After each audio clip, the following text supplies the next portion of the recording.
Alien Romulus is now showing in cinemas, so here's my review of Alien Romulus. I know this might come off as an exaggeration or recency bias, but honestly, this movie was one of the best of the year for me. And it's crazy because going into this, I wasn't really expecting much, but this movie was intense and, dare I say, chest-bursting. First off, it has been a while since outer space felt so grand and majestic while also being so scary. I feel like as a movie-going audience, we've gotten so used to seeing outer space in movies that it doesn't really take our breath away anymore and make us awe at what we're looking at. But this movie knows and understands how to make you feel those things through their visuals and amazing sound design. The tagline of the original movie was, "In space, no one can hear you scream." So like the first movie, Alien Romulus plays a lot with silence to build up tension and suspense, and I really like that. There were multiple times throughout the movie where the entire theater just went silent, and I like when a movie grips its audience like that. This movie takes place in between Alien and Aliens, and it follows a group of people who scavenge an abandoned space station when suddenly they come across the Xenomorphs. What I really liked about this movie is the group of characters we follow. Each one of them was well written, and they do a good job of getting you to care. Because as good as the scares are, they're only ever truly effective if you care about the people on screen. And boy do they make you care.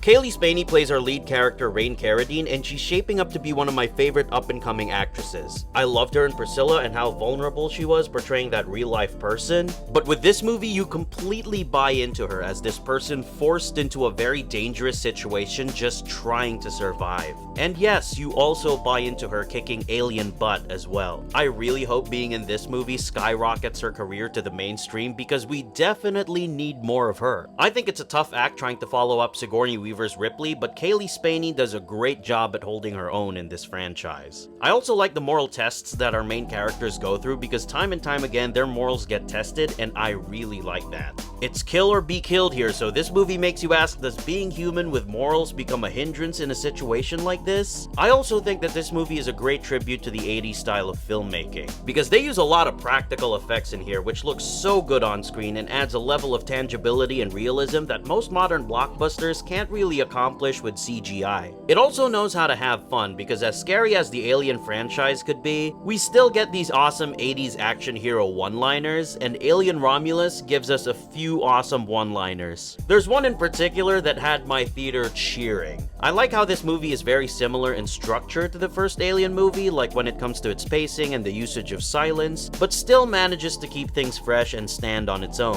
Also, no spoilers of course, but the last few minutes of this movie, straight up nightmare fuel. Overall, I think this is a worthy addition to the Alien franchise. It's beautifully shot, has amazing sound design, characters the movie gets you to care about, and it's a masterclass at how to do horror. I was genuinely at the edge of my seat, gripping my water bottle throughout the film because it was honestly so intense. And I personally think you'd be doing yourself a favor by seeing it in the biggest screen possible with the best sound system because trust me, it's worth it. I do hope that a lot of people watch this movie because personally, I feel like majority of movie-going audiences are still feeling that Deadpool and Wolverine high. I took my friend with me to the premiere and they had no idea that there was a new Alien movie coming out. So if you do see this one, I hope you go tell people about it because it's been a while since a big blockbuster made me feel this hooked while watching it. Also, for the big question, do you need to see any of the previous Alien movies to get this one? Personally, I don't think you have to, because this movie catches you up to speed in the first act. It's also a standalone movie, so you can come in blind, but I do feel like you'd enjoy this more if you watched at least the first movie.